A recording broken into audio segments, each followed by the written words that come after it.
옛날, 아주 먼 옛날에 첩첩산중 깊은 골짜기 사이로 맑고도 서늘한 강물이 휘돌아 나가는 어느 작은 마을이 있었습니다.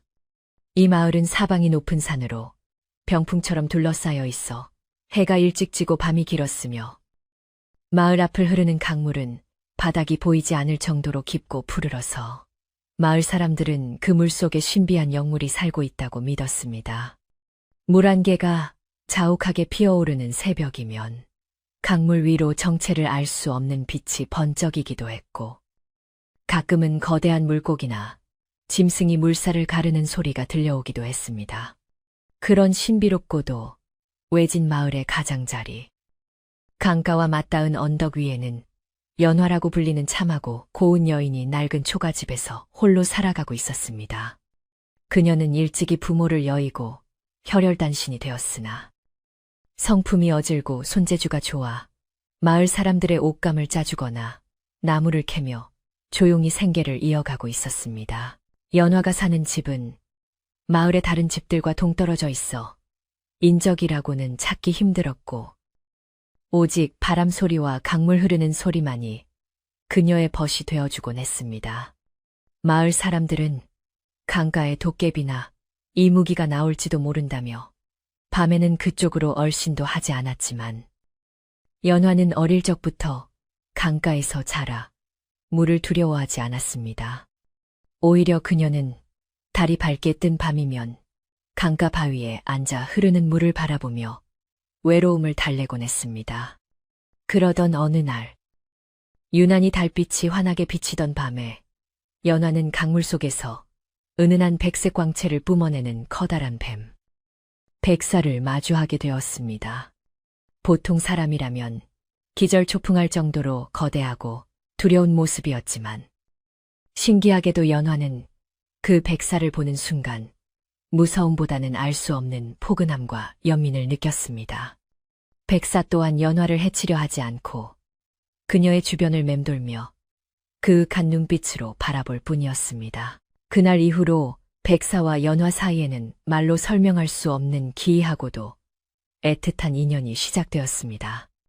백사는 연화가 강가에 나올 때면 어김없이 나타나 그녀의 곁을 지켰고 연화는 그런 백사에게 자신이 짠 고운 천을 보여주거나 산에서 캔 귀한 약초를 건네주며 마음을 나누었습니다. 짐승과 사람 사이였지만 둘은 서로의 눈빛만 보어도 마음을 읽을 수 있을 만큼 깊이 교감하게 되었습니다. 마을 사람들은 아무도 모르는 그들만의 비밀스러운 만남은 계절이 바뀌고 꽃이 피고 지는 동안 계속되었습니다. 백사는 비가 억수같이 쏟아지는 날이면 연화의 집 처마 밑까지 올라와 빌리를 틀고 비를 피했고 연화는 그런 백사의 차가운 비늘을 쓰다듬으며 춥지 않게 헌 옷가지를 덮어주곤 했습니다. 그렇게 인간과 영물 사이에 경계를 넘은 사랑은 소리 없이 깊어만 갔고 이는 곧 누구도 예상치 못한 운명의 소용돌이를 예고하고 있었습니다. 어느덧 차가운 겨울 바람이 물러가고 따스한 봄 기운이 대지에 스며들 무렵 연화의 몸에 이상한 변화가 찾아왔습니다. 평소답지 않게 몸이 나른하고 입맛이 없었으며 때때로 아랫배가 묵직하게 당겨오는 느낌을 받았습니다.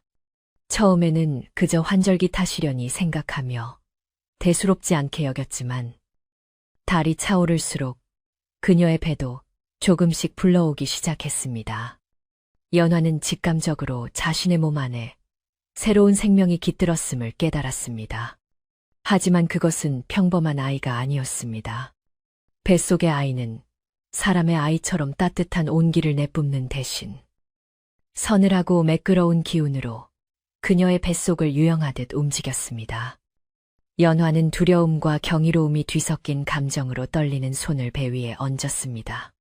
그녀는 이 아이가 자신과 정을 통한 백사의 핏줄임을, 사람과 뱀의 기운을 모두 타고난 존재임을 본능적으로 알 수 있었습니다.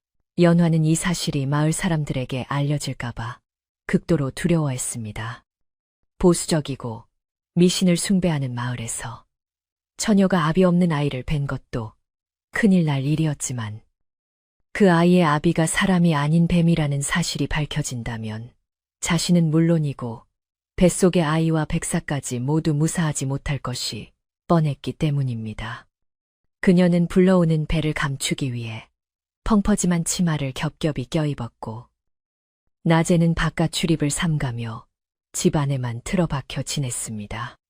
밤이 깊어서야 조심스럽게 마당으로 나와 차가운 우물물을 길어 올리거나 아무도 없는 뒷뜰을 서성이며 답답한 속을 달랬습니다.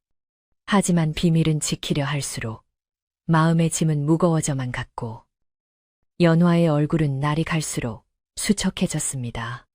그녀의 뱃속에서는 아이가 하루가 다르게 자라나고 있었고 밤마다 백가죽 위로 불룩하게 솟아오르는 움직임은 사람의 태동이라기보다는 물고기가 튀어오르는 듯한 느낌에 가까웠습니다. 연화가 임신한 사실을 아는지 모르는지 백사는 여전히 밤마다 강가에서 올라와 연화의 집 주변을 맴돌았습니다. 하지만 예전처럼 가까이 다가오지는 않고 멀찍이 떨어진 바위 뒤나 나무 위에 몸을 숨긴 채 하염없이 연화의 방을 지켜보다 돌아가곤 했습니다. 연화는 창호지 문 너머로 어른거리는 백사의 그림자를 볼 때마다 가슴이 미어지는 듯한 슬픔을 느꼈습니다. 당신의 아이가 내 안에 있어요. 하지만 우리는 함께할 수 없는 운명인가 봐요. 연화는 소리내어 말하지 못하고 마음속으로만 수천 번 되뇌었습니다. 백사가 남기고 간 산짐승이나 귀한 버섯들이 아침마다 마루 위에 놓여 있었지만 연화는 그것을 볼 때마다 고마움보다는 서러움이 앞서 눈물을 훔쳤습니다. 백사 또한 자신의 존재가 연화에게 짐이 될까 염려하여 모습을 감추고 은밀하게 그녀를 돌보고 있었던 것입니다. 시간이 흘러 여름이 되자 연화의 배는 더 이상 옷으로 가릴 수 없을 만큼 불러왔습니다. 마을의 아낙네들은 강가 외딴 집에 사는 연화가 요즘 통 보이지 않는다며 수근거리기 시작했습니다. 그 얌전하던 처자가 어찌 코빼기도 안 비친다냐. 혹시 몹쓸 병이라도 걸린 게 아닐까. 우물가에 모인 아낙들의 입방아는 바람을 타고 마을 곳곳으로 퍼져나갔습니다. 연화는 사람들의 시선이 두려워 더욱 집안에 꽁꽁 숨어 지냈습니다. 하지만 뱃속의 아이는 어미의 근심과는 상관없이 무럭무럭 자라났습니다. 아이가 움직일 때마다 연화의 몸은 차갑게 식었다가 뜨겁게 달아오르기를 반복했습니다. 때로는 뱃속에서 쉼쉼거리는 작은 숨소리가 들리는 듯했고 때로는 비늘이 스치는 듯한 사각거리는 소리가 귓가를 맴돌았습니다. 이것은 분명 인간의 상식을 벗어난 일이었지만 연화에게는 목숨보다 소중한 내 자식이었습니다.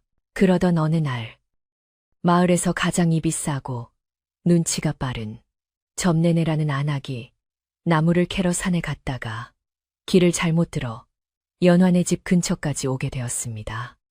점네네는 평소에도 남의 집 숟가락 개수까지 알아야 직성이 풀리는 성격이었기에 인기척이 없는 연화네 집을 그냥 지나치지 못했습니다.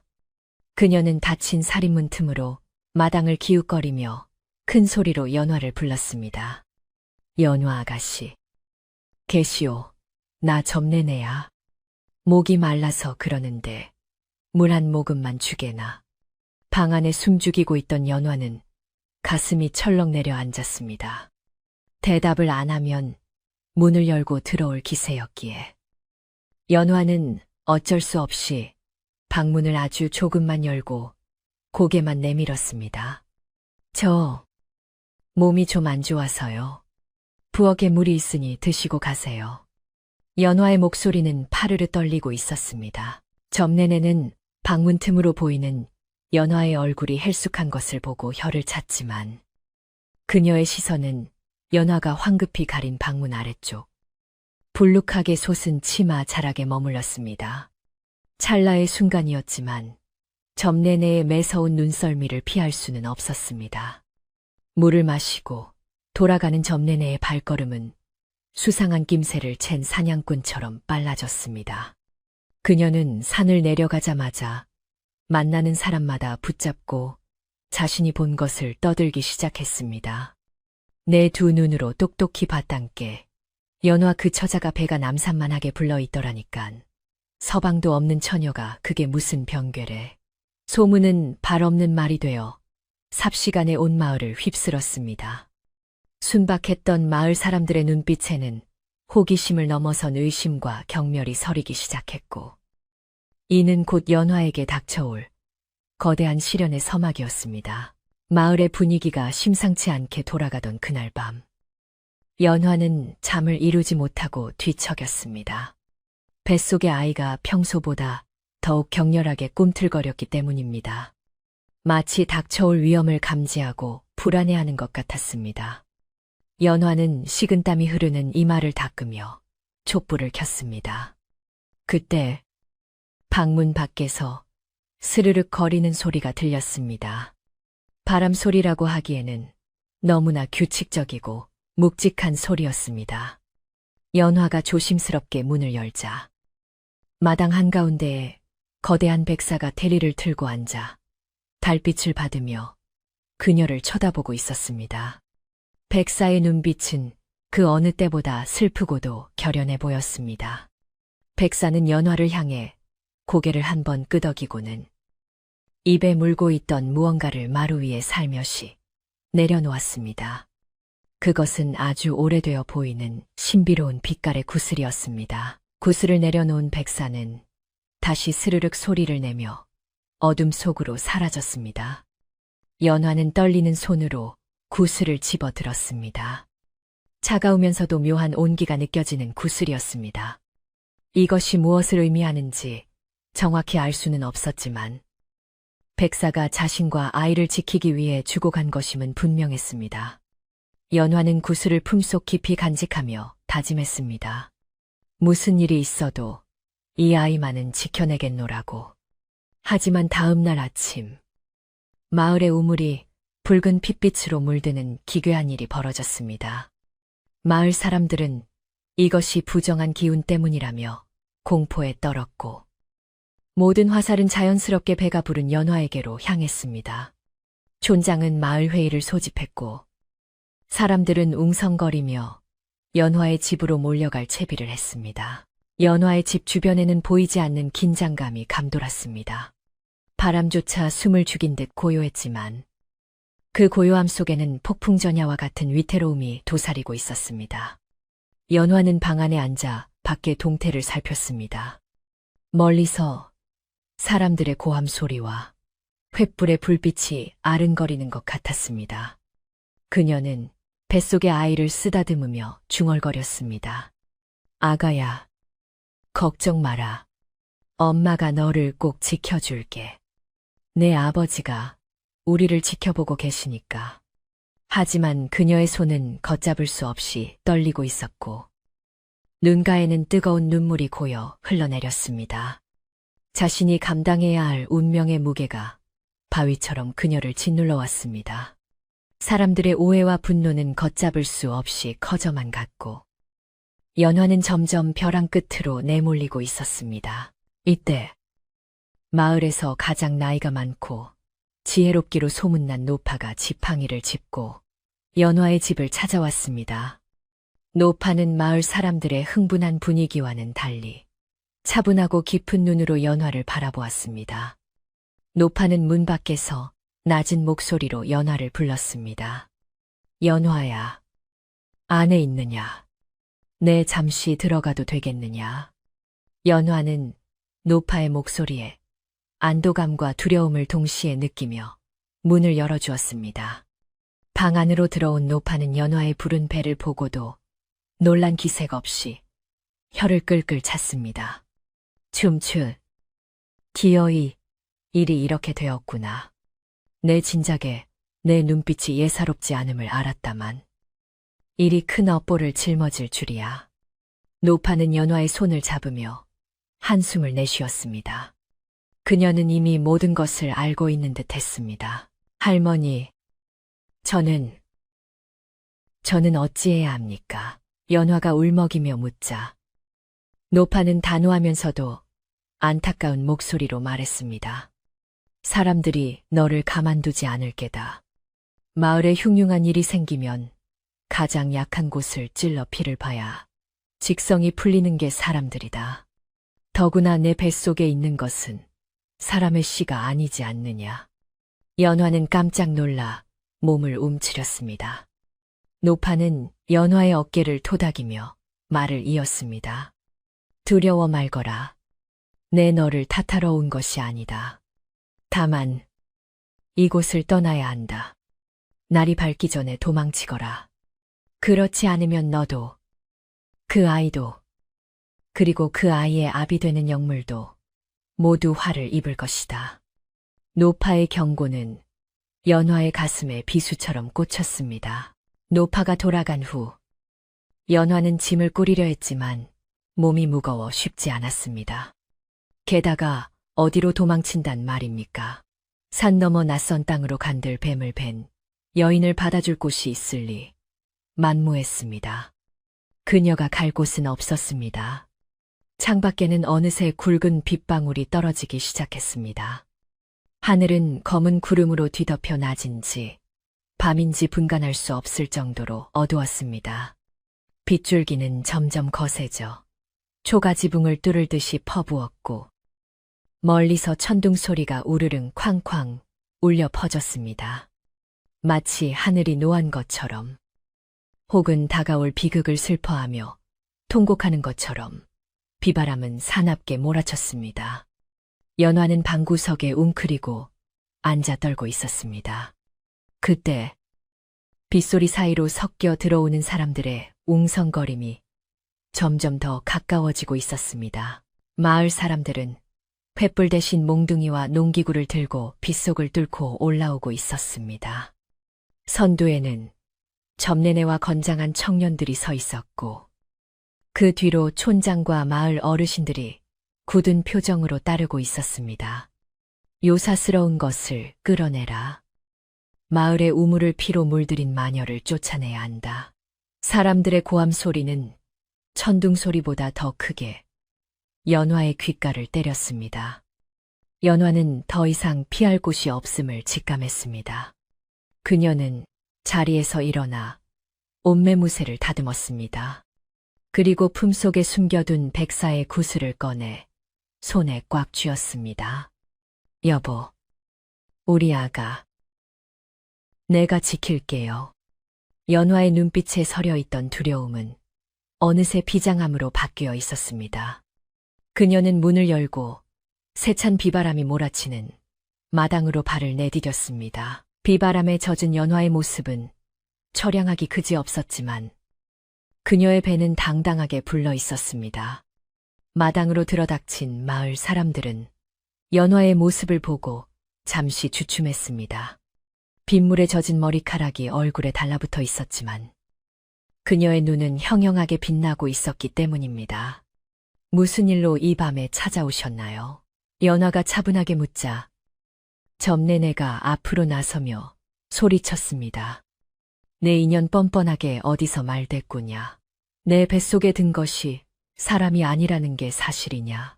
촌장도 거들었습니다. 연화야. 마을에 괴이한 일이 끊이지 않는 것이 내 부정함 때문이라는 말이 돌고 있다. 사실대로 말하거라. 아비가 누구냐. 사람들은 연화를 애워싸고 윽박지르기 시작했습니다. 연화는 입술을 깨물며 아무 말도 하지 않았습니다. 그녀가 입을 여는 순간 백사의 존재가 드러날 것이고 사람들은 백사를 잡으러 강으로 갈 것이 뻔했기 때문입니다. 연화의 침묵은 사람들의 분노에 기름을 부었습니다. 말을 안 하는 걸 보니 찔리는 게 있는 게야. 짐승과 붙어 먹었다는 소문이 사실인가. 봐 흥분한 청년 하나가 연화의 팔을 거칠게 잡아 끌었습니다. 연화는 비틀거리며 넘어질 뻔했고 그 순간 뱃속의 아이가 크게 요동쳤습니다. 연화는 본능적으로 배를 감싸쥐며 비명을 질렀습니다. 안 돼. 내 아이에게 손대지 마세요. 그녀의 절규는 빗소리에 묻혀 희미하게 흩어졌습니다. 바로 그때 강 쪽에서 거대한 물기둥이 솟구치는 소리가 들려왔습니다. 쾅 하는 굉음과 함께 땅이 진동했고 사람들은 놀라 동작을 멈추고 강가를 바라보았습니다. 어둠 속에서 무언가 거대한 그림자가 일렁이고 있었습니다. 백사가 연화의 위기를 감지하고 분노하고 있는 것이었습니다. 마을 사람들은 공포에 질려 웅성거렸습니다. 저게 뭐야? 강에서 용이 난 건가? 아니야. 이무기야. 이무기가 노했어. 두려움은 곧 광기로 변했습니다. 저 여자가 요물을 불러들인 거야. 저 여자를 제물로 바쳐야 마을이 산다. 누군가의 외침에 사람들은 다시 연화를 향해 달려들 기세였습니다. 연화는 직감했습니다. 자신이 살아있는 한이 소동은 끝나지 않을 것이고 결국 백사마저 위험해질 것이라는 것을. 그녀는 흐르는 눈물을 빗물에 섞어 흘려보내며 결심을 굳혔습니다. 자신이 모든 것을 안고 사라져야만 이 광란을 잠재울 수 있다고 생각했습니다. 연화는 자신을 잡으려는 손길을 뿌리치고 강가 절벽 쪽으로 뒷걸음질 쳤습니다. 다들 오지 마세요. 다가오면 뛰어내릴 거예요. 연화가 절벽 끝에 서서 외치자 사람들은 멈칫했습니다. 절벽 아래는 시커먼 강물이 소용돌이치며 흐르고 있었습니다. 떨어지면 뼈도 못 추릴 높이였습니다. 하지만 연화의 표정은 이미 삶에 대한 미련을 버린 사람처럼 초연했습니다. 그녀는 배를 어루만지며 속삭였습니다. 미안하다 아가야. 세상의 빛도 못 보고 어미와 함께 가야 하는구나. 하지만 이것이 너와 내 아버지를 살리는 길이란다. 연화는 마지막으로 강물 속 어딘가에 있을 백사를 향해 마음속으로 작별 인사를 건넸습니다. 부디 당신은 살아서 천년을 누리세요. 다음 생에는 평범한 부부로 만나 백년해로해요. 연화는 눈을 질끈 감고 절벽 아래로 몸을 던졌습니다. 하얀 옷자락이 나비처럼 펄럭이며 허공을 갈랐습니다. 안돼 마을 사람들의 비명 소리가 터져 나왔습니다. 연화의 몸이 빗줄기를 뚫고 검푸른 강물 속으로 빨려 들어가는 찰나. 강물이 마치 살아있는 생명체처럼 크게 굽이치며 솟아올랐습니다. 물속에서 눈부신 하얀 빛이 폭발하듯 뿜어져 나왔고 그 빛 속에서 거대한 백사가 모습을 드러냈습니다. 백사는 떨어지는 연화를 공중에서 낚아채듯 부드럽게 감싸 안았습니다. 뱀의 몸이라기보다는 구름이나 비단처럼 유연하고 부드러운 움직임이었습니다. 백사의 몸이 엠리를 틀어 연화를 보호막처럼 감쌌고 둘은 물 위로 둥실 떠올랐습니다. 그 광경은 마치 신선이 강림하는 듯 경이롭고도 압도적이었습니다. 거대한 백사가 연화를 감싸 안고 물속으로 사라진 그날 밤. 강가에는 무거운 정적만이 감돌았습니다. 억수같이 쏟아지던 비조차 그 신비로운 광경에 압도된 듯 잠시 숨을 죽였고 횃불을 들고 서 있던 마을 사람들은 그 자리에서 넋을 잃고 망부석처럼 굳어버렸습니다. 방금 전까지 눈앞에서 벌어진 일은 인간의 상식으로는 도저히 이해할 수 없는 기이한 현상이었습니다. 시커먼 강물이 갈라지며 솟구친 눈부신 빛기둥.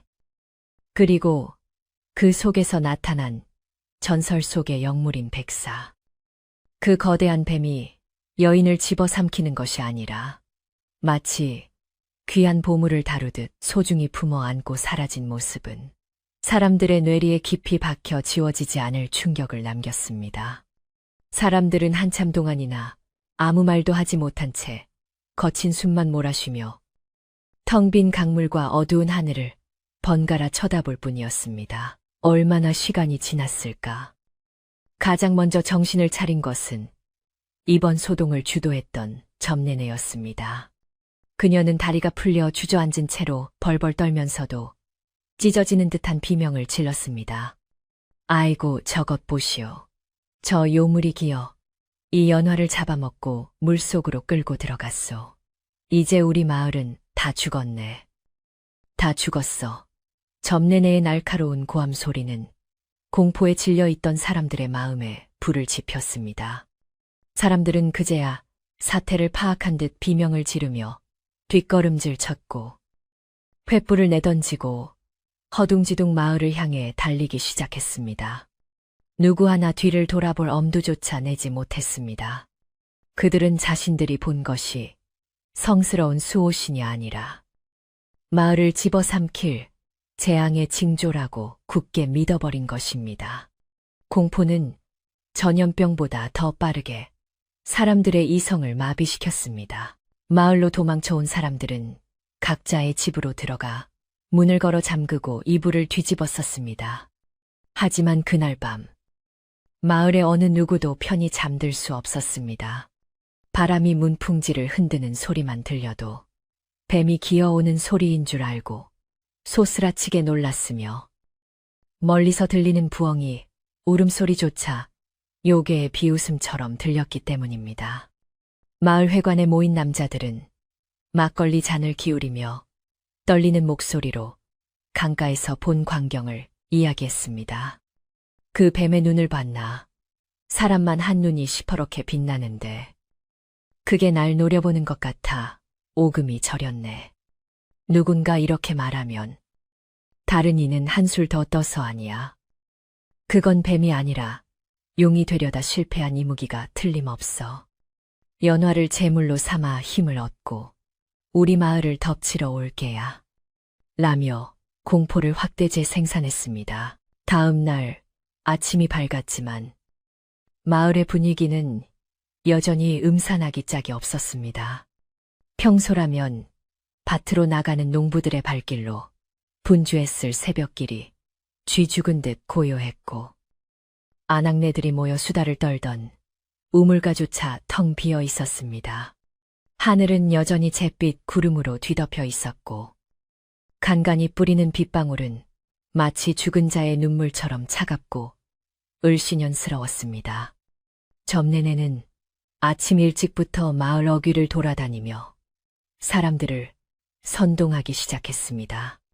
그녀는 간밤의 공포를 무용담처럼 늘어놓으며 자신의 말이 진실인 양 떠들어댔습니다. 내가 똑똑히 봤단께요. 연화, 그년이 뱀을 부르려고 주문을 외우더니 뱀이 입을 쩍 벌리고 그년을 한 입에 삼키더라니까. 그 뱃속에 든 요물 새끼가 뱀을 불러들인 게야. 그녀의 말은 살이 붙고 과장되어 순식간에 온 마을로 퍼져나갔습니다. 점내내의 입방아는 여기서 멈추지 않았습니다. 그녀는 연화가 사라진 빈집을 가리키며 흉흉한 소문을 퍼뜨렸습니다. 저 집을 그냥 두면 안 돼요. 요물이 살던 집이니 불을 질러 태워버려야 부정이 타지 않는다고요. 안 그러면 그 뱀이 밤마다 저 집으로 기어나와 우리 아이들을 해코지할지도 몰라요. 사람들은 점내내의 말에 동요하기 시작했습니다. 두려움은 곧 맹목적인 적개심으로 변했고 사람들은 연화가 남기고 간 흔적조차 지워버려야 안심할 수 있을 것 같은 광기에 사로잡혔습니다. 마을 청년들은 낫과 몽둥이를 들고 연환의 집 주위를 어슬렁거리기 시작했고 아이들은 겁에 질려 울음을 터뜨렸습니다. 평화롭던 산골 마을은 하룻밤 사이에 불신과 공포가 지배하는 지옥으로 변해가고 있었습니다. 이때 마을의 큰 어른인 노파가 지팡이를 짚고 마을 회관 앞마당으로 나왔습니다. 노파는 지난밤 연화에게 피신을 권유했던 그 지혜로운 할머니였습니다. 노파는 흥분하여 날뛰는 점내내와 마을 사람들을 향해 쩌렁쩌렁한 목소리로 호통을 쳤습니다. 다들 제정신이냐? 천벌이 두렵지도 않느냐? 너희가 본 것은 재앙을 부르는 요물이 아니라 이 산천을 지키는 영물인 백사님이시다. 노파의 일갈의 사람들은 잠시 주춤했습니다. 노파는 마을에서 가장 오래 살았고 보이지 않는 것을 보는 눈을 가졌다고 알려져 있어 함부로 대할 수 없는 존재였기 때문입니다. 노파의 눈빛은 서슬퍼런 칼날처럼 사람들의 양심을 찔렀습니다. 너희가 죄 없는 처자를 벼랑 끝으로 내몰아 죽게 만들고도 모자라. 이제는 그 집까지 태우려 하느냐. 백사님께서 연화를 구하신 것은 그 처자의 심성이 곱고 맑았기 때문이다. 너희의 그 썩어빠진 마음보가 오히려 화를 부를 것이야. 노파는 땅을 치며 통탄했습니다. 옛말에 백사는 마을의 수호신이라 했다. 함부로 입을 놀려 영무를 모독했다가는 멸문지화를 면치 못할 것이다. 지금이라도 늦지 않았으니 강가에 가서 제를 올리고 용서를 빌어라. 노파의 간곡한 설득에도 불구하고 이미 공포와 광기에 사로잡힌 사람들의 귀에는 그 말이 들어오지 않았습니다. 오히려 점내내는 코웃음을 치며 대꾸했습니다. 할망구, 노망이 나도 단단히 났구먼. 그게 어딜 봐서 수호신이야. 사람을 홀려 잡아먹는 괴물이지. 사람들은 노파의 경고를 무시하고 자신들이 믿고 싶은 대로 믿기로 했습니다. 그들에게는 자신들의 잔인함을 정당화할 명분이 필요했고 괴물 처단이라는 구호는 죄책감을 덮기에 아주 좋은 핑계였습니다.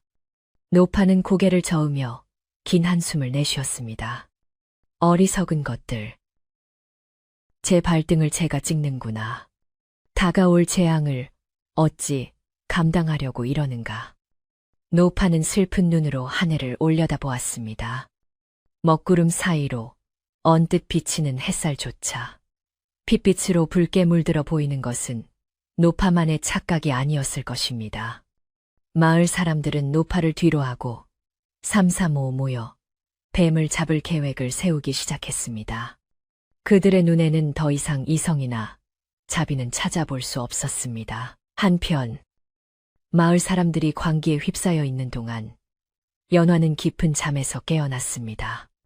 그녀가 눈을 뜬 곳은 낯설지만 아늑한 동굴 안이었습니다. 축축하고 차가운 강물 속에 있어야 할 자신이 뽀송뽀송한 이끼가 깔린 바위 위에 누워있다는 사실이 믿기지 않았습니다. 동굴 천장에서는 종유석들이 신비로운 빛을 내며 내부를 은은하게 밝히고 있었고 어디선가 흘러드는 맑은 물소리가 청아하게 들려왔습니다. 공기는 따뜻하고 향긋한 풀 냄새가 섞여 있어 마치 어머니의 품속에 있는 듯한 안온함이 느껴졌습니다. 연화는 천천히 몸을 일으켰습니다. 놀랍게도 뱃속의 아이는 편안하게 잠들어 있는 듯 고요했고 떨어질 때의 충격으로 아픈 곳은 하나도 없었습니다. 연화가 주변을 둘러보자 동굴 안쪽 깊숙한 곳에 임리를 틀고 있는 거대한 백사의 모습이 보였습니다. 백사는 눈을 감고 휴식을 취하고 있었는데 그 몸에서 뿜어져 나오는 하얀 광채가 동굴 전체를 밝히고 있었습니다. 연화는 그제야 자신이 살아있음을 그리고 백사가 자신을 구해서 이곳으로 데려왔음을 실감했습니다. 그녀는 조심스럽게 백사에게 다가갔습니다. 가까이서 본 백사의 비늘은 보석처럼 영롱하게 빛났지만 어딘가 지쳐 보이는 기색이 역력했습니다. 거친 물살을 거슬러 올라오며 그녀를 보호하느라 많은 기력을 소모한 것이 분명했습니다. 연화는 가슴이 뭉클해져 백사의 몸에 손을 얹었습니다. 차가울 줄 알았던 비늘에서 따뜻한 온기가 전해져 왔습니다. 고마워요. 정말 고마워요. 저와 아이를 살려주셔서. 연화의 눈에서 뜨거운 눈물이 흘러내려 백사의 비늘 위로 떨어졌습니다. 그러자 감고 있던 백사의 눈이 천천히 떠졌습니다. 깊고 푸른 그 눈동자는 연화를 향한 애정과 걱정으로 가득 차 있었습니다. 백사는 머리를 들어 연화의 볼을 부드럽게 비비며 위로했습니다. 말은 통하지 않았지만 마음으로 전해지는 위로였습니다. 괜찮소. 당신과 아이는 내가 지키리다. 이곳은 인간들이 찾을 수 없는 안전한 곳이니 안심하시오. 백사의 눈빛은 그렇게 말하고 있는 듯 했습니다. 연화는 백사의 머리를 끌어안고 한참을 흐느꼈습니다. 바깥 세상의 모진 풍파로부터 완전히 차단된 이 신비로운 동굴만이 그녀가 맘 놓고 숨 쉴 수 있는 유일한 안식처였습니다. 연화가 안정을 되찾자 백사는 동굴 한켠에 모아둔 산과일과 물고기를 가리켰습니다. 연화가 굶주리지 않도록 미리 준비해둔 것이었습니다. 연화는 백사의 세심한 배려에 다시 한번 감동하며 과일을 한 입 빼어 물었습니다. 달콤한 과즙이 입안 가득 퍼지자 긴장이 풀리며 잊고 있던 허기가 밀려왔습니다. 그녀는 뱃속의 아이를 위해 그리고 자신을 지켜준 백사를 위해 억지로라도 음식을 먹어 기운을 차려야겠다고 생각했습니다. 아가야, 많이 먹으렴. 아버지가 주신 귀한 음식이란다.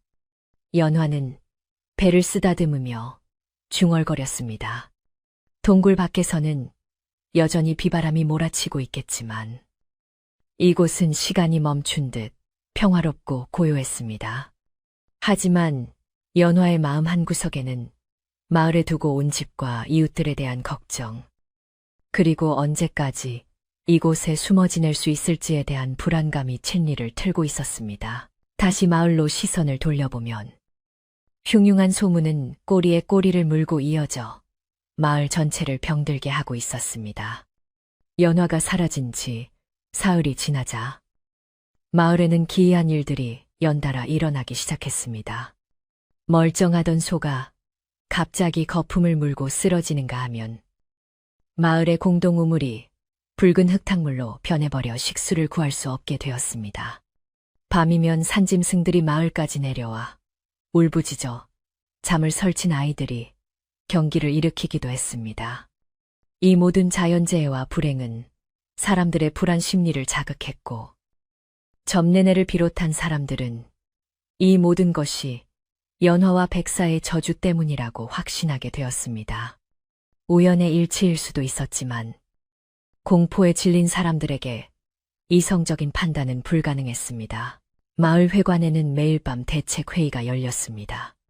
촌장은 깊은 고민에 빠진 채 담뱃대만 두드렸고 청년들은 당장 산을 뒤져 뱀을 잡아 죽이자고 목소리를 높였습니다.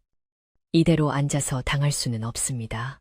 산을 샅샅이 뒤져서라도 그 요물들을 찾아내야 합니다.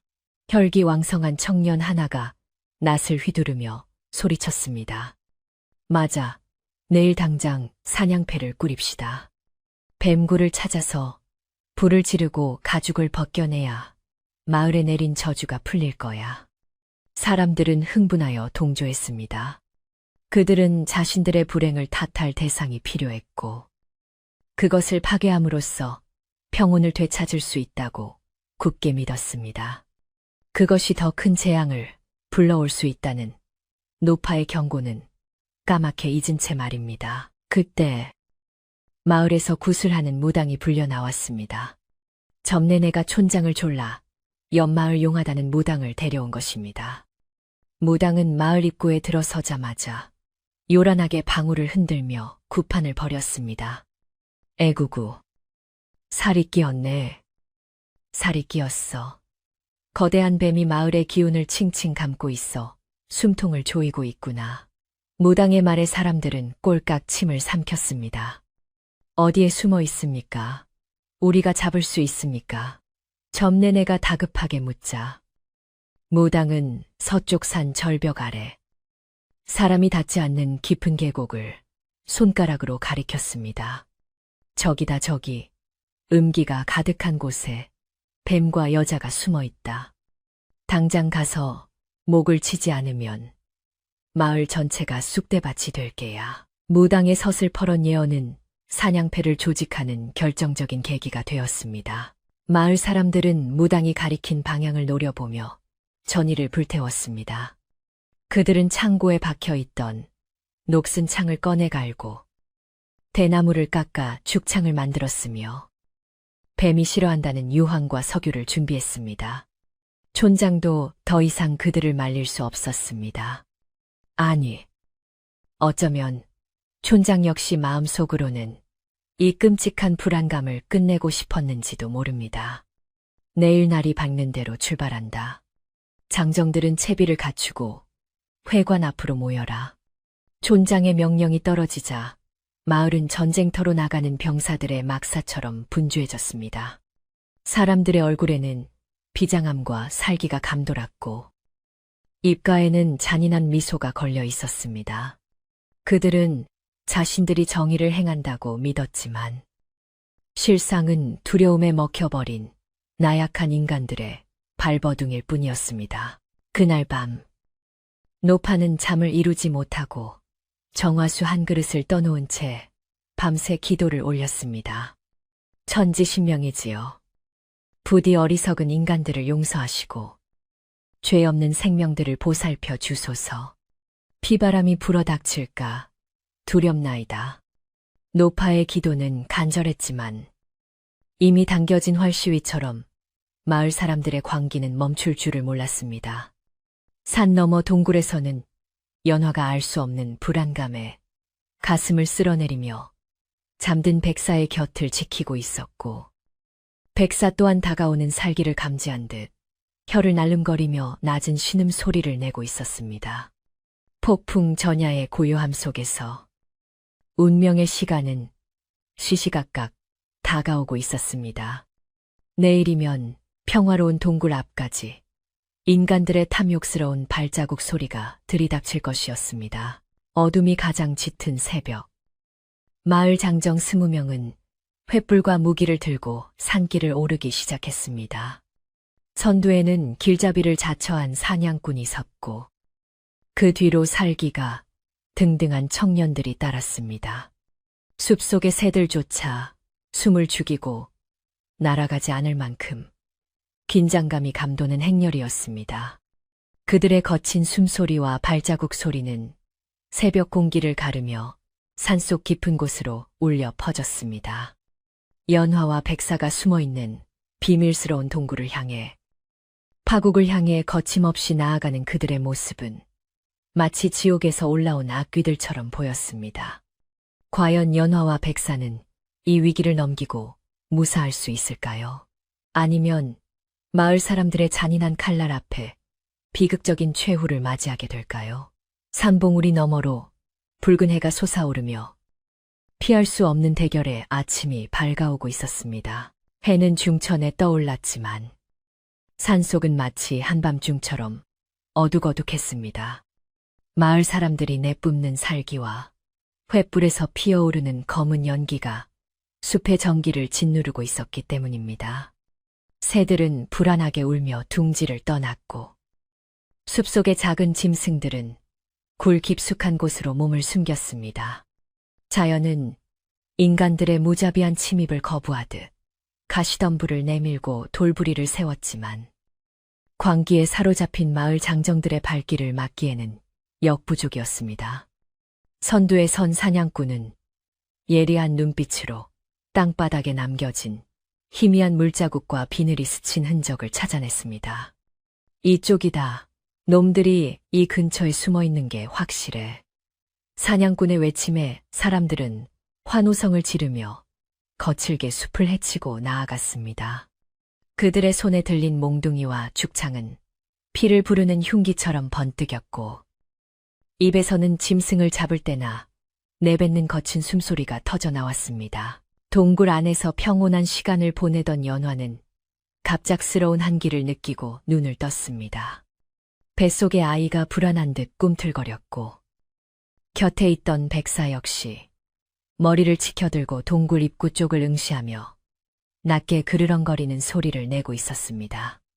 백사의 푸른 눈동자가 가늘어지며 서늘한 빛을 띠는 것을 본 연화는 직감적으로 위험이 턱 밑까지 닥쳐왔음을 깨달았습니다. 바깥에서 들려오는 희미한 고함 소리와 매캐한 연기 냄새가 바람을 타고 동굴 안으로 스며들어왔습니다. 그것은 다름 아닌 마을 사람들의 냄새.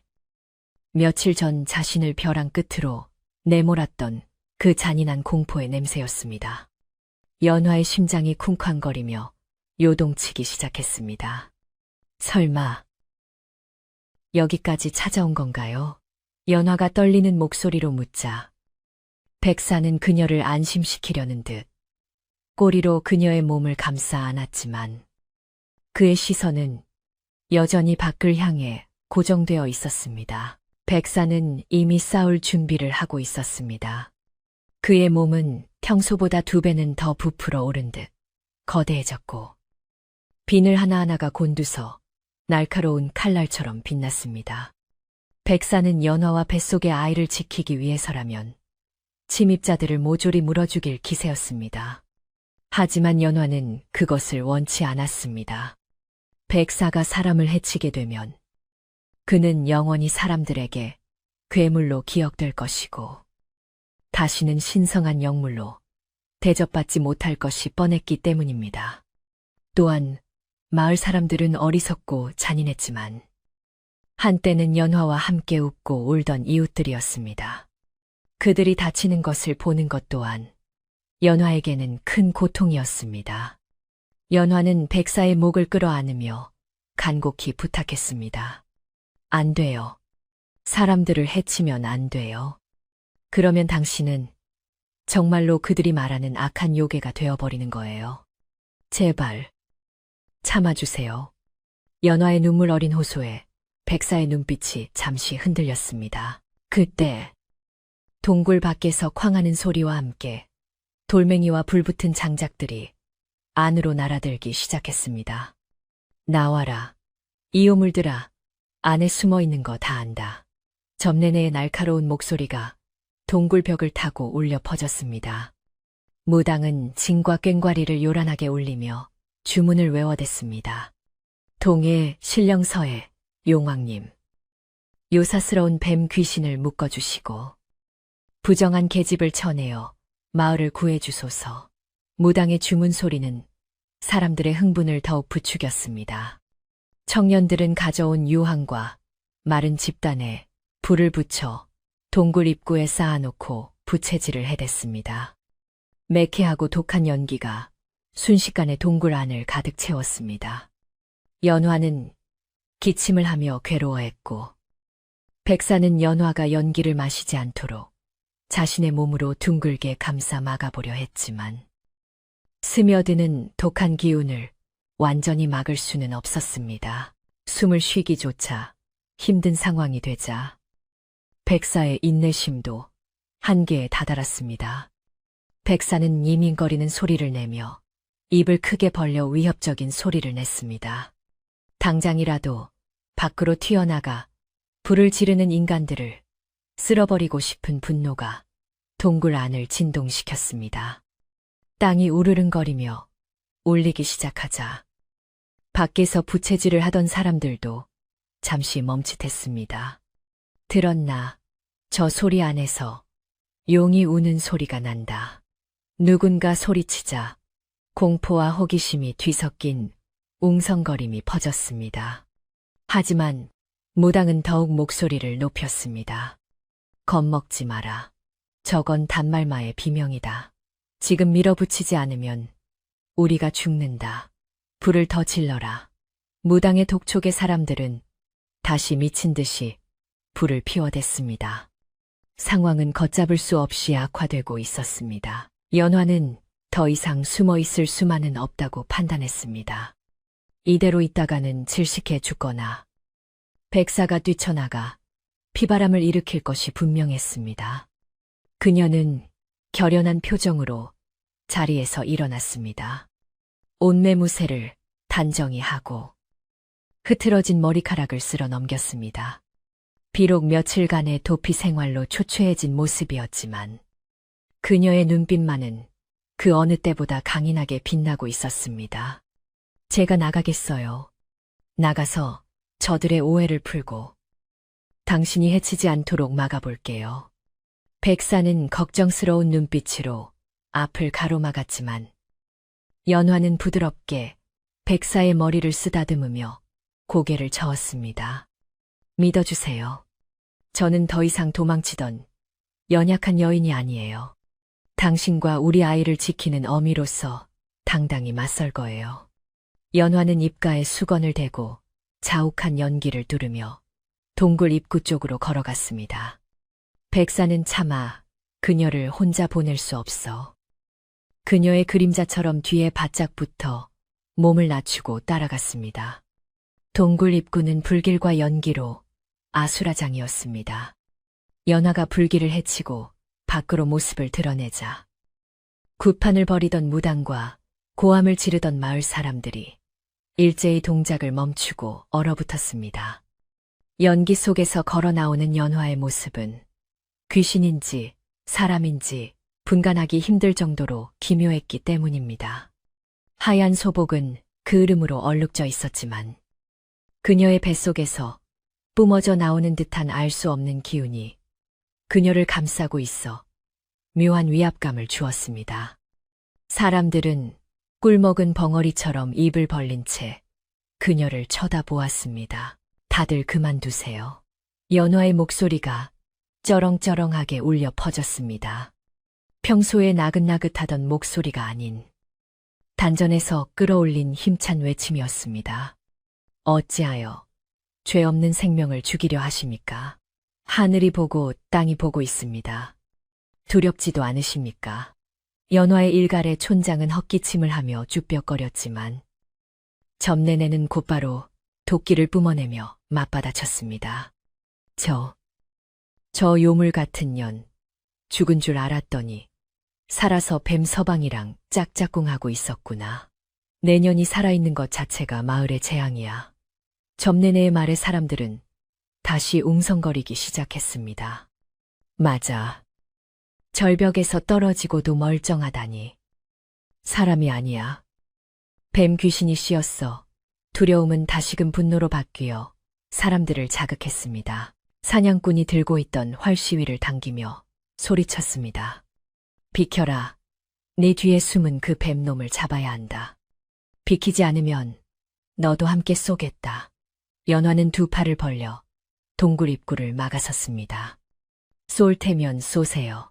하지만 제 몸에 손을 대는 순간 당신들은 평생 씻을 수 없는 죄를 짓게 될 겁니다.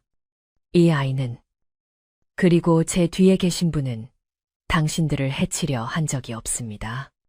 모든 것은 당신들의 의심과 두려움이 만들어낸 허상일 뿐입니다.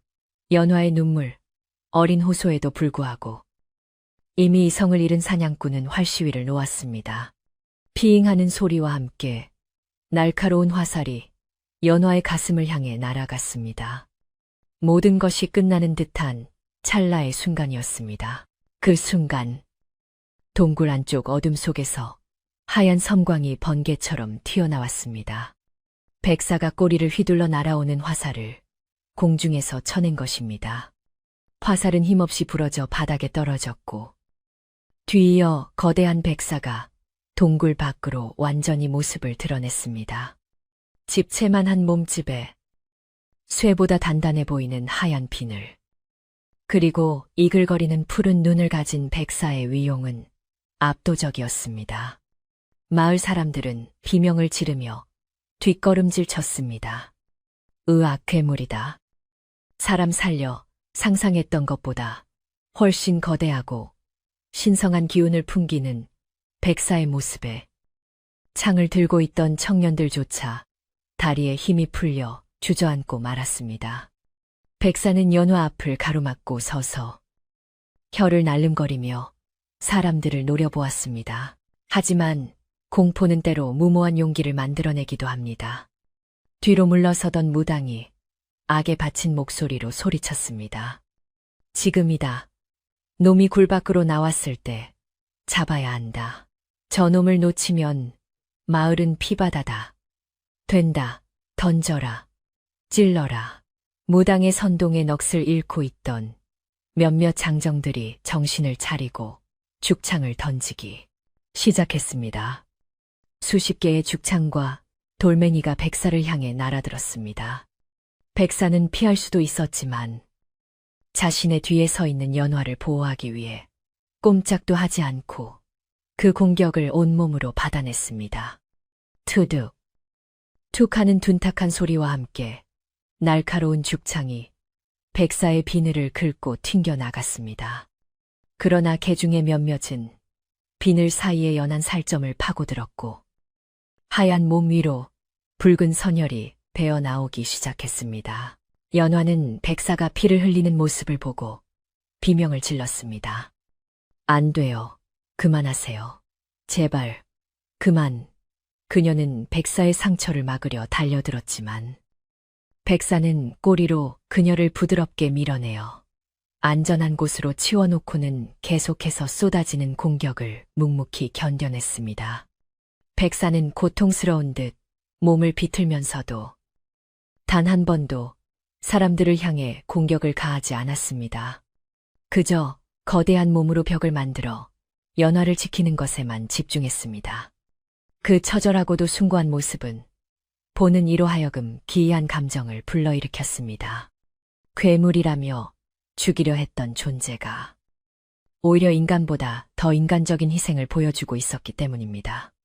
공격하던 사람들 중 몇몇은 손을 떨며 주춤거리기 시작했습니다. 이게 정말 괴물이 맞는 건가? 하지만 살기에 눈이 먼 사냥꾼과 점내내는 멈추지 않았습니다. 약해졌다. 피를 흘린다. 이제 조금만 더 하면 된다. 그들은 횃불을 백사의 몸에 던지며 더욱 거세게 몰아붙였습니다.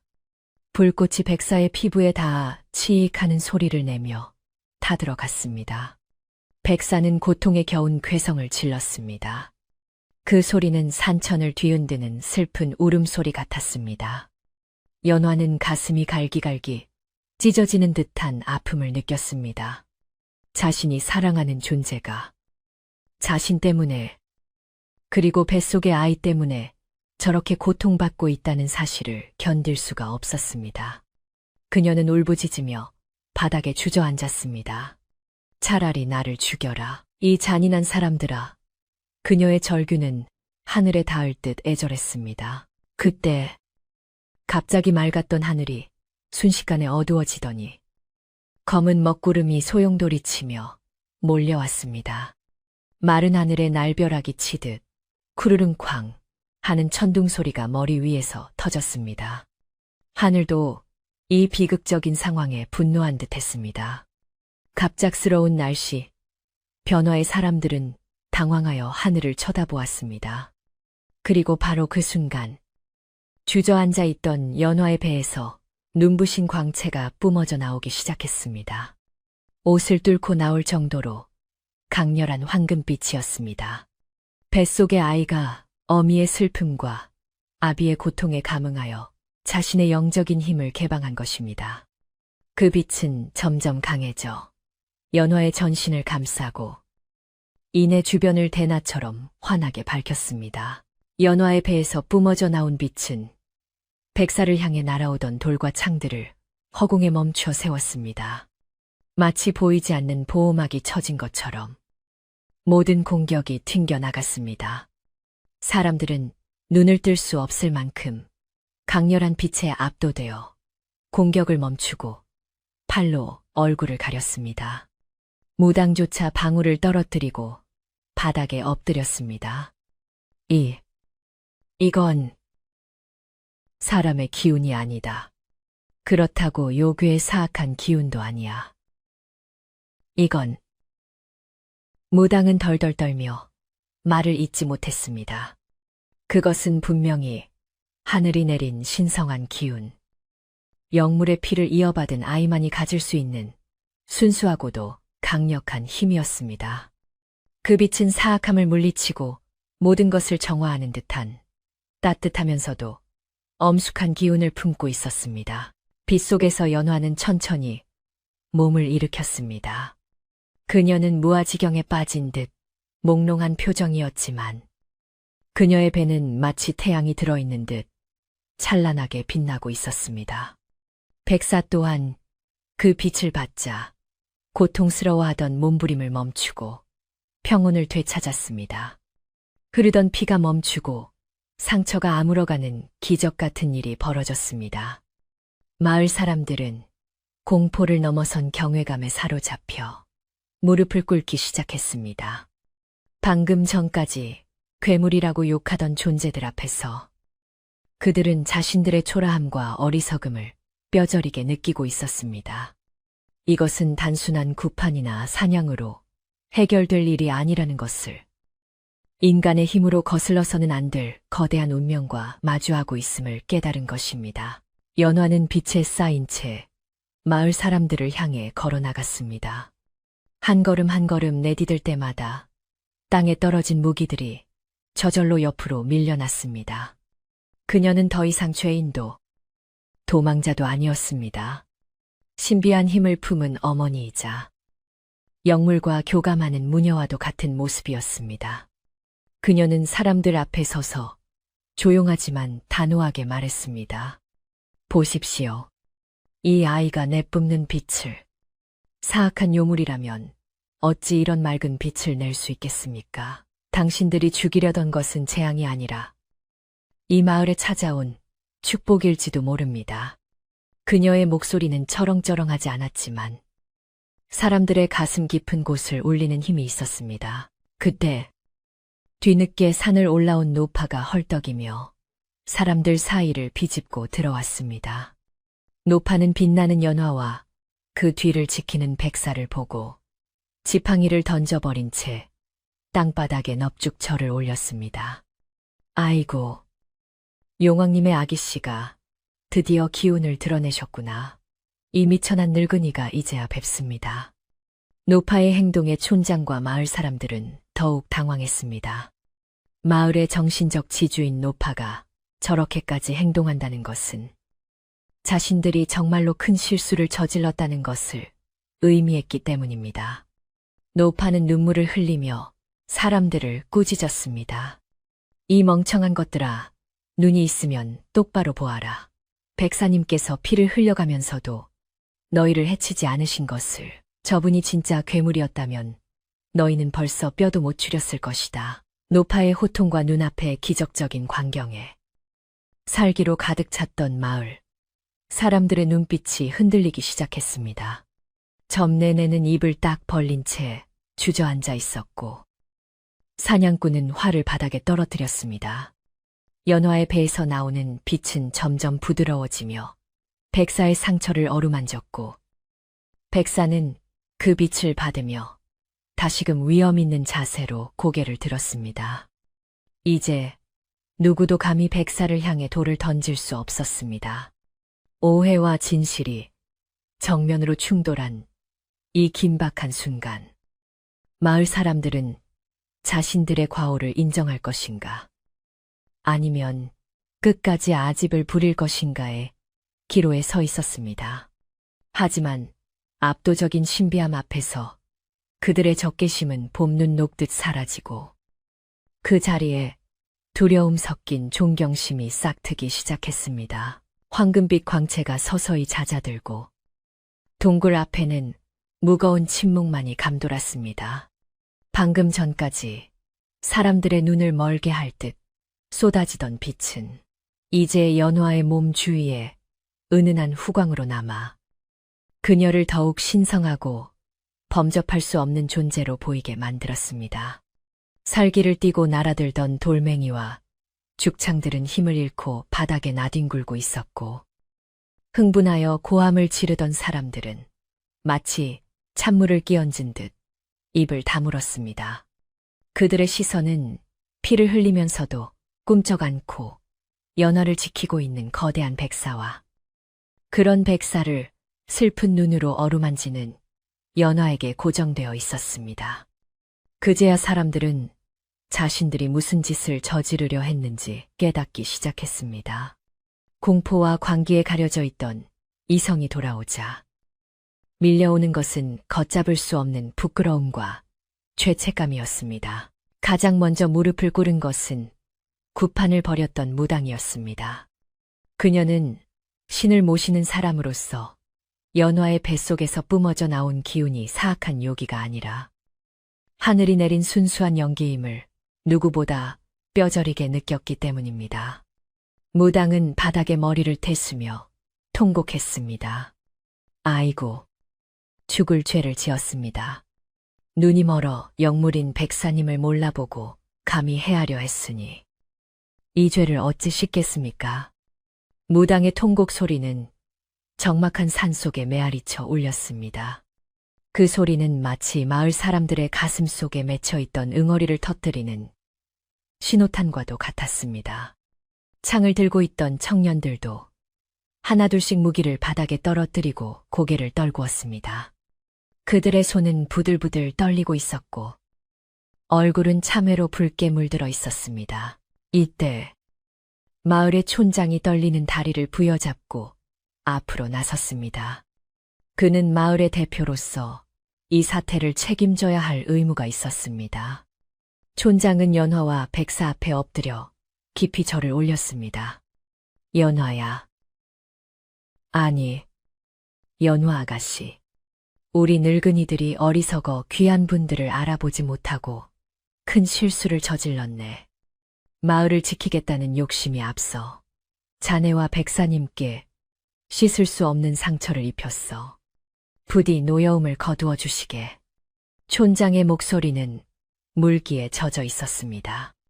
평소 위험 있던 촌장의 비굴할 정도로 간절한 사죄에 뒤에 서 있던 마을 사람들도 일제히 땅에 엎드려 용서를 빌기 시작했습니다. 잘못했습니다. 살려주십시오. 여기저기서 울음 섞인 목소리가 터져 나왔습니다. 하지만 그 중에서도 여전히 분을 사기지 못하고 도끼를 품은 이가 있었으니 바로 점내내였습니다.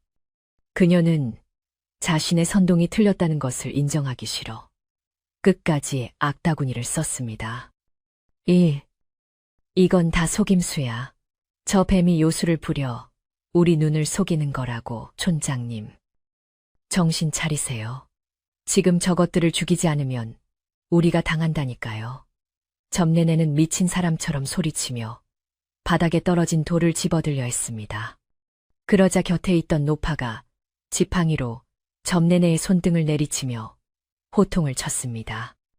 에이끼 이 천하의 몹쓸 종자 같으니라고. 하늘 무서운 줄 모르고 끝까지 주둥이를 놀리느냐.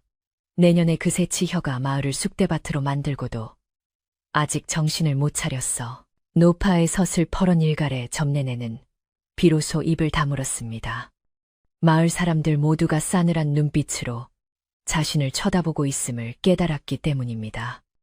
이제 더 이상 그녀의 말에 동조해 줄 사람은 아무도 없었습니다.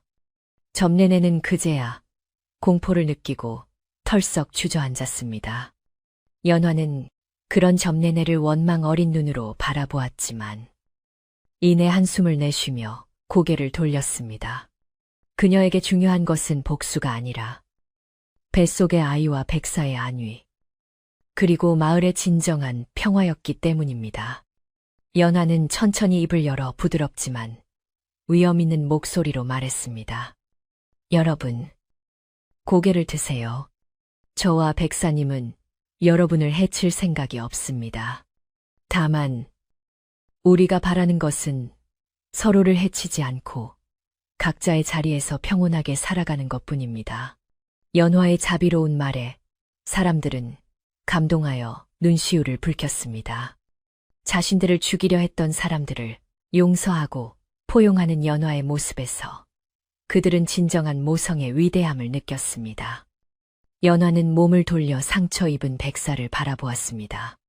백사의 하얀 비늘 곳곳에는 붉은 피가 맺혀 있었고 그을린 자국이 선명했습니다.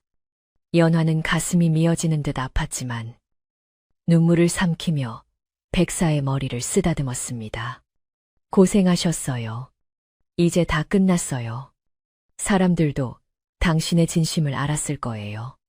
백사는 연화의 손길에 고개를 부비며 괜찮다는 듯 낮은 울음소리를 내었습니다.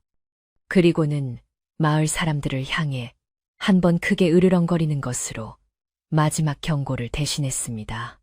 그것은 다시는 내 여인과 아이를 건드리지 말라는 엄중한 선포였습니다. 백사는 서서히 몸을 돌려 동굴 깊은 곳으로, 그리고 동굴과 연결된 지하 수로를 통해 강으로 돌아갈 채비를 했습니다. 그는 연화와 함께 마을로 내려갈 수는 없었습니다.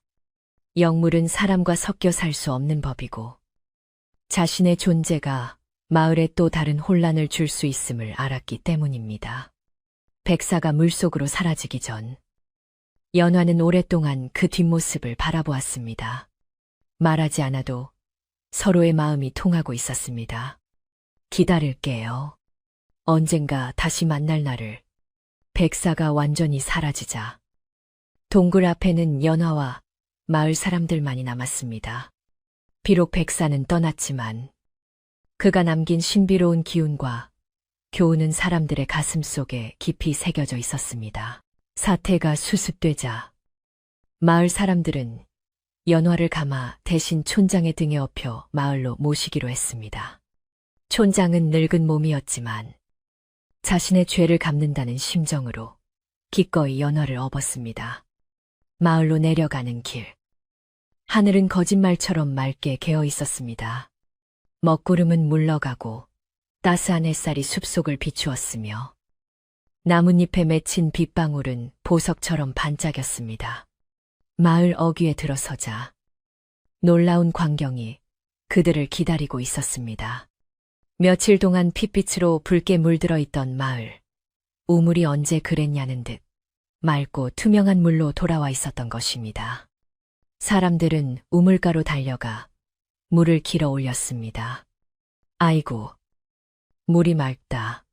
다시 깨끗한 물이 솟아나오네. 사람들은 환호성을 질렀습니다. 노파는 혀를 차며 말했습니다.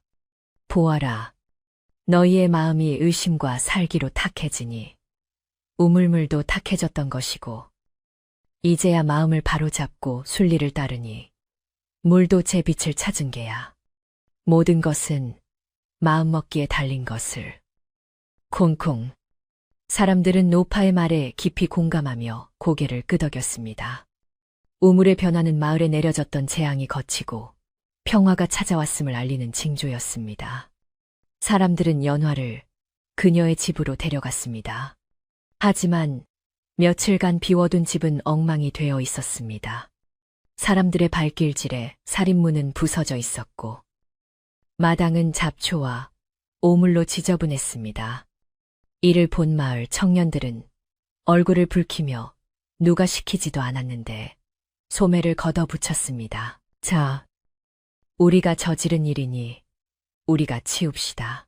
어서 도구를 가져와 청년들은 부서진 문을 고치고 마당을 쓸고 닦기 시작했습니다.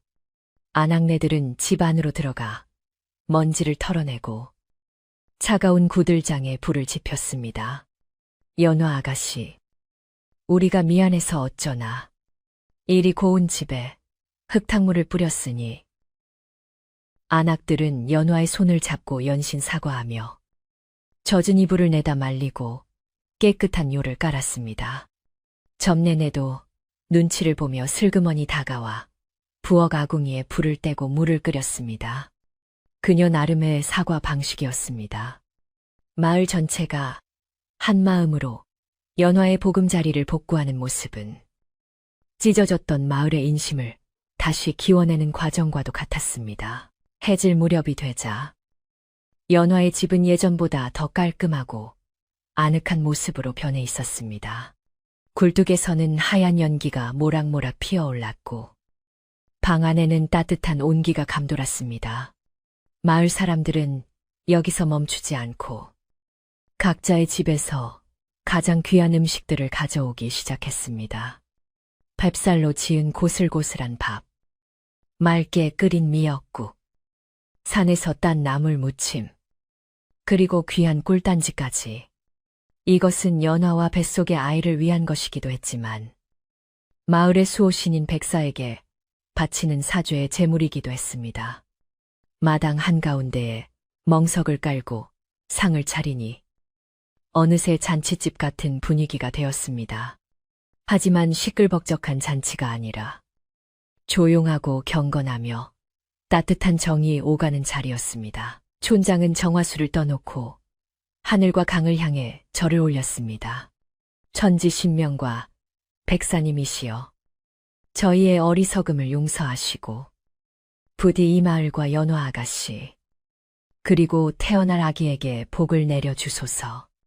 다시는 의심하지 않고 서로 돕고 살겠습니다. 촌장의 충문에 마을 사람들도 모두 손을 모아 빌었습니다. 연화는 마루에 앉아 그 모습을 지켜보며 안도의 미소를 지었습니다. 그녀의 배 위로 따스한 바람이 불어왔고 뱃속의 아이도 편안해진 듯 고요했습니다. 사람들은 연화에게 따뜻한 국밥 한 그릇을 권했습니다. 많이 드세요. 홀몸도 아닌데 그동안 얼마나 고생이 많았습니까? 이제는 우리 마을 사람들이 다 가족이라 생각하고 의지하세요. 연화가 국물을 한 모금 넘기자 얼어붙었던 몸과 마음이 사르르 녹아내리는 것 같았습니다. 뜨끈한 국물이 식도를 타고 내려가며 뱃속의 아이에게까지 온기를 전해주었습니다. 마을 사람들도 둥글게 둘러앉아 음식을 나누어 먹었습니다. 함께 밥을 먹는다는 것은 과거의 앙금을 털어내고 다시 한 식구가 된다는 의미였습니다. 막걸리 한 사발에 서로의 붉어진 얼굴을 마주보며 사람들은 멋쩍은 웃음을 지었습니다. 허허, 우리가 귀신에 홀려도 단단히 홀렸었나 보네. 연화 처자, 정말 미안하네. 투박한 사과 말에 연화는 아니에요. 다 지난 일인걸요. 이렇게 다시 웃을 수 있어 다행이에요. 라고 화답했습니다. 어느새 밤이 깊어 하늘에는 별이 총총히 박혔습니다. 강가에서 불어오는 바람은 더 이상 차갑지 않고 시원하게 느껴졌습니다. 사람들은 배불리 먹고 마음의 짐을 내려놓은 덕분인지 노곤한 표정으로 하나둘씩 자리를 정리하기 시작했습니다. 내일은 우리가 강가에 제단을 제대로 쌓고 백사님께 제를 올리세. 촌장의 제안에 모두가 찬성했습니다. 오늘 밤에 이 평화로운 식사는 광기로 얼룩졌던 마을을 정화하는 의식이자 새로운 시작을 알리는 신호탄이었습니다. 사람들은 연화에게 푹 쉬라는 인사를 건네고 각자의 집으로 돌아갔습니다. 돌아가는 발걸음 소리가 골목길에 다정하게 울려 퍼졌습니다. 텅 빈 마당에는 다시 고요함이 찾아왔습니다. 연화는 방으로 들어와 자리에 누웠습니다. 깨끗하게 빨아 널어 풀 냄새가 나는 이불의 감촉이 포근했습니다. 창호지 문 너머로 은은한 달빛이 스며들어 방 안을 비추었습니다. 연화는 문득 창문을 열고 강 쪽을 바라보았습니다. 어둠에 잠긴 강물은 보이지 않았지만 그녀는 느낄 수 있었습니다. 저 멀리 깊은 물속에서 백사가 자신을 지켜보고 있다는 것을. 당신 덕분에 우리 모두가 살았어요. 고마워요. 연화는 마음속으로 속삭이며 불러온 배를 안고 천천히 눈을 감았습니다. 격렬했던 하루의 피로가 몰려오며 깊고 편안한 잠이 쏟아졌습니다. 마을의 개 짖는 소리조차 들리지 않는 참으로 오랜만에 찾아온 평온한 밤이었습니다. 세월은 유수와 같이 흘러 어느덧 그의 여름에 뜨거웠던 열기와 광기의 기억은 서늘한 가을바람과 함께 저 멀리 사라졌습니다. 비가 갠 뒤에 하늘이 더욱 청명하듯 한바탕 시련을 겪어낸 마을에는 전과는 비교할 수 없을 만큼 깊고 단단한 평화가 찾아왔습니다. 마을 앞을 흐르는 강물은 언제 핏빛이었냐는 듯 옥처럼 맑고 푸르게 흘렀고 그 강물이 적셔주는 들판에는 황금빛 벼 이삭이 고개를 숙이며 풍요로운 수확을 약속하고 있었습니다. 마을 사람들은 이 모든 풍요가 연화와 백사가 베풀어준 용서와 축복 덕분이라 믿어 의심치 않았습니다. 그들은 아침에 눈을 뜨면 가장 먼저 강 쪽을 향해 감사의 인사를 올렸고 저녁에는 하루의 무사함을 고마워하며 잠자리에 들었습니다. 두려움의 대상이었던 강은 이제 마을을 지켜주는 든든한 요람이 되었고 사람들의 마음속에 자리 잡았던 불신과 미움의 뿌리는 완전히 뽑혀나갔습니다. 가을의 정취가 무르익어 감나무의 붉은 홍시가 주렁주렁 매달릴 무렵 연화의 집에서는 마침내 고고한 울음소리가 터져 나왔습니다. 산파를 부를 새도 없이 달이 유난히 밝은 밤에 연화는 혼자서 아이를 낳았습니다.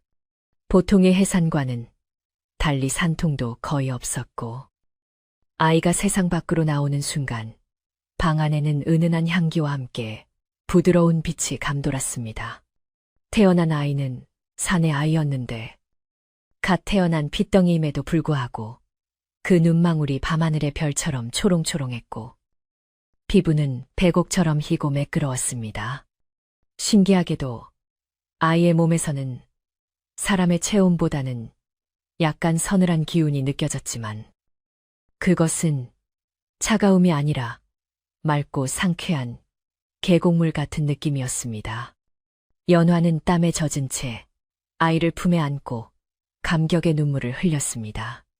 아이의 목덜미에는 하얀 뱀 비늘 모양의 작은 점이 찍혀 있어 이 아이가 백사의 핏줄임을 증명하고 있었습니다. 다음 날 아침, 연화의 출산 소식이 알려지자 온 마을 사람들이 앞다퉈 연화네 집으로 몰려왔습니다. 예전 같았으면 뱀의 자식이라며 손가락질했을 사람들이었지만 이제는 달랐습니다. 아이고, 우리 마을에 복덩이가 태어났네. 어쩜 이리 인물이 훤하고 기품이 있을까. 사람들은 아이를 보며 감탄을 금치 못했습니다.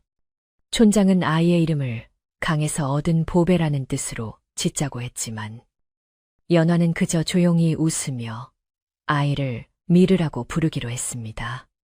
옛말의 용을 뜻하는 순수하고 힘찬 이름이었습니다.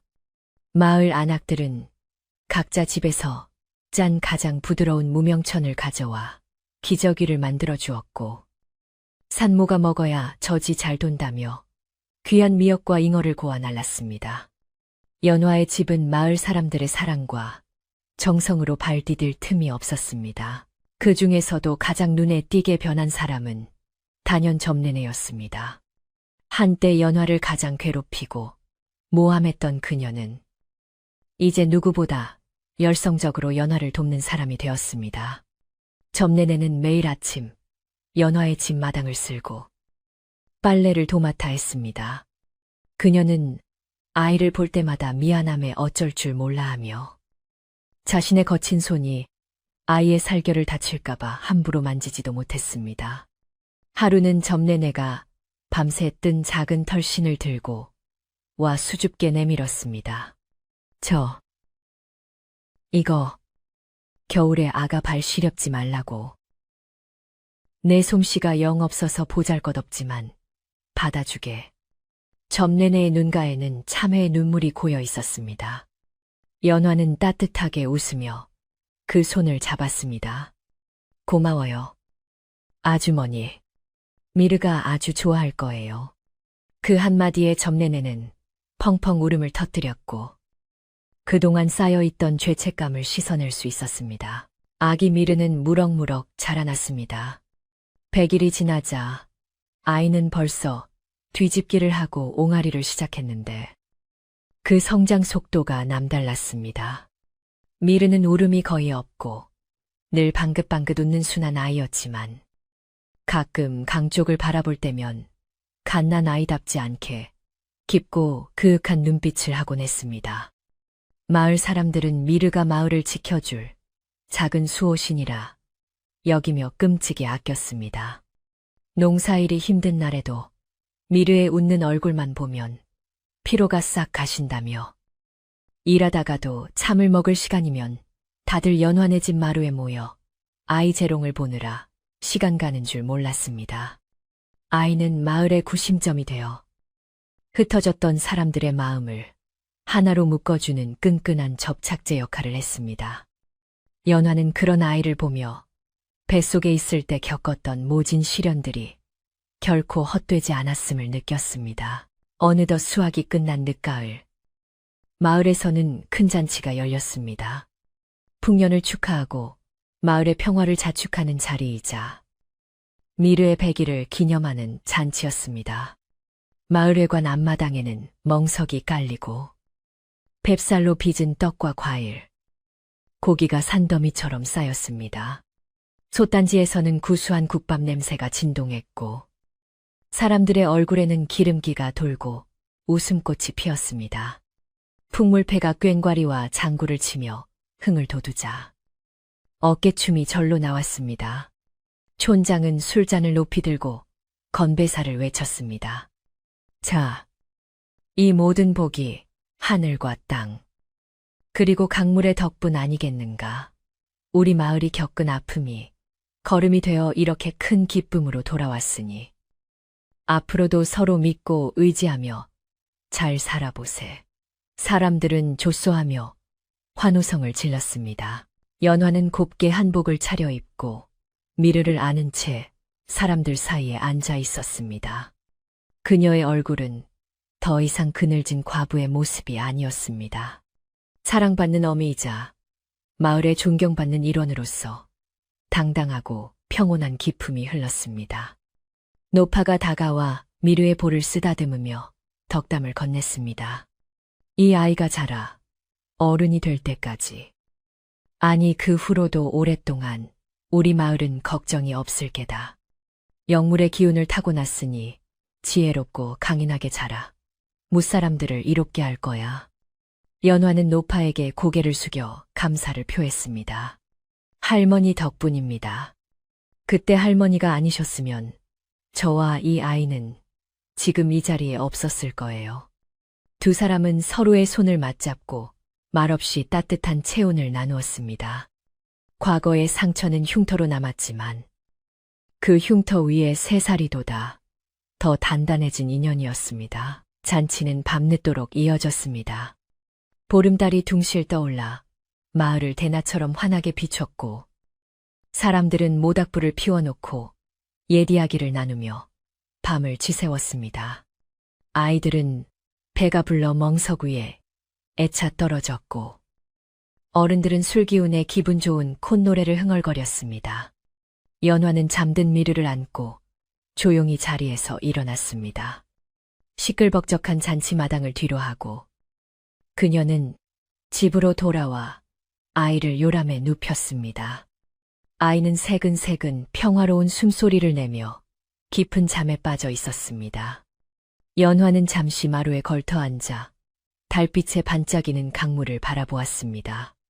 잔치의 흥겨움 뒤에 찾아오는 고요함이 마음을 차분하게 가라앉혀 주었습니다. 그녀는 문득 강가로 나가보고 싶은 충동을 느꼈습니다. 오늘은 백사가 그리워지는 밤이었습니다. 연화는 겉옷을 걸치고 조심스럽게 강가로 내려갔습니다.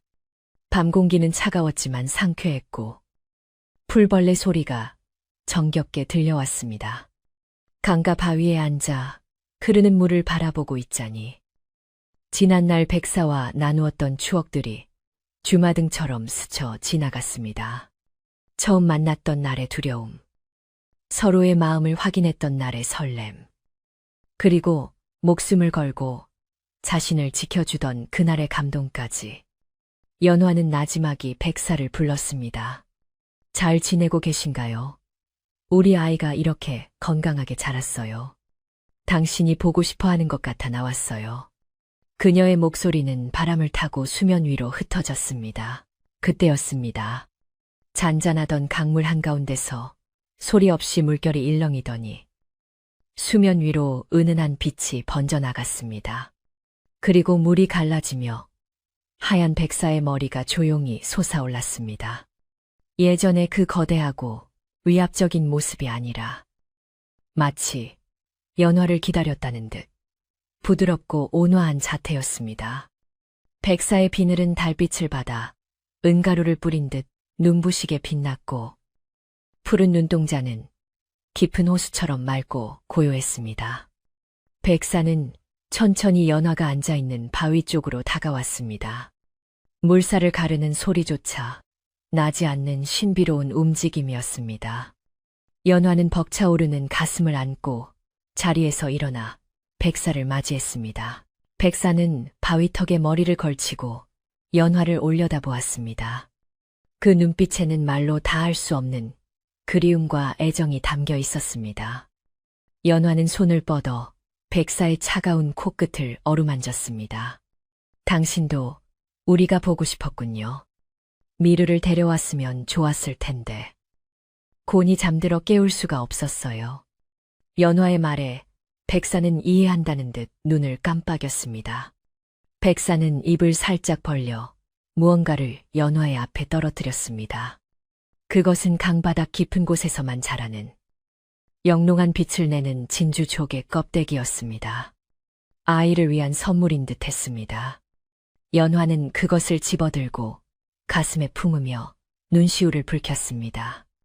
고마워요. 아이에게 당신의 선물이라고 꼭 전해줄게요. 백사와 연화는 한참 동안 그렇게 서로를 바라보며 침묵 속의 대화를 나누었습니다. 인간의 언어는 필요 없었습니다. 서로의 존재만으로도 위로가 되고 힘이 되는 사이였으니까요. 백사는 연화의 건강한 모습과 마을의 평화를 확인하고 안심한 듯 했습니다. 그는 다시 물러나기 전 연화의 손등에 머리를 비비며 마지막 인사를 건넸습니다. 부디 건강하시오. 나는 언제나 이 강물 속에서 당신과 아이를 지키고 있을 테니. 연화는 떠나는 백사의 뒷모습을 보며 손을 흔들었습니다. 안녕히 가세요. 언제나 당신을 생각할게요. 백사는 천천히 물속으로 잠겨들었고 강물은 다시 고요해졌지만 그 자리에 남은 여우는 오래도록 사라지지 않았습니다. 집으로 돌아온 연화는 잠든 미르의 머리맡에 백사가 준 조개 껍데기를 놓아두었습니다. 신기하게도 조개 껍데기에서 은은한 빛이 나와 방안을 포근하게 밝혔습니다. 미르는 꿈속에서 아버지를 만나는지 방긋 웃으며 몸을 뒤척였습니다. 연화는 아이의 이불을 덮어주며 나지막이 자장가를 불렀습니다. 잘 자라, 우리 아가. 앞마당에 달림 놀고 뒷산에는 별님 자네. 강물 속에 아버지가 너를 지켜주시니 아무 걱정 말고 고이 자라. 연화의 자장가는 밤바람을 타고 마을 곳곳으로 퍼져나갔습니다. 그 소리는 술에 취해 잠든 마을 사람들의 귓가에도, 외양간의 소들에게도, 숲속의 짐승들에게도 평온한 안식을 가져다 주었습니다. 이제 이야기는 끝을 맺으려 합니다. 그 후로도 오랫동안 이 마을은 가뭄이나 홍수 없이 해마다 풍년을 맞이했고 마을 사람들은 서로 돕고 아끼며 행복하게 살았다고 합니다. 미르는 씩씩하고 지혜로운 청년으로 자라 마을을 이끄는 큰 인물이 되었고 강가에 나갈 때면 언제나 백사가 나타나 그를 지켜주었다는 전설이 전해져 내려옵니다. 인간과 자연, 그리고 영물이 서로를 이해하고 존중하며 만들어낸 이 아름다운 이야기는 오늘날까지도 이 산골 마을의 밤하늘을 수놓는 별들처럼 반짝이며 사람들의 입에서 입으로 전해지고 있습니다. 밤이 깊었습니다. 창밖에는 바람이 나뭇가지를 흔드는 소리가 들리고 세상은 고요한 잠 속에 빠져들고 있습니다. 오늘 들려드린 백사와 연화의 이야기가 여러분의 꿈속에 따뜻한 위로가 되기를 바랍니다. 세상의 모든 오해와 미움이 녹아내리고 그 자리에 이해와 사랑이 싹 트기를 바라며 이제 등불을 끄고 편안한 잠을 청해보세요. 여러분의 머리맡에도 누군가의 따뜻한 수호가 깃들기를 기원합니다. 안녕히 주무세요.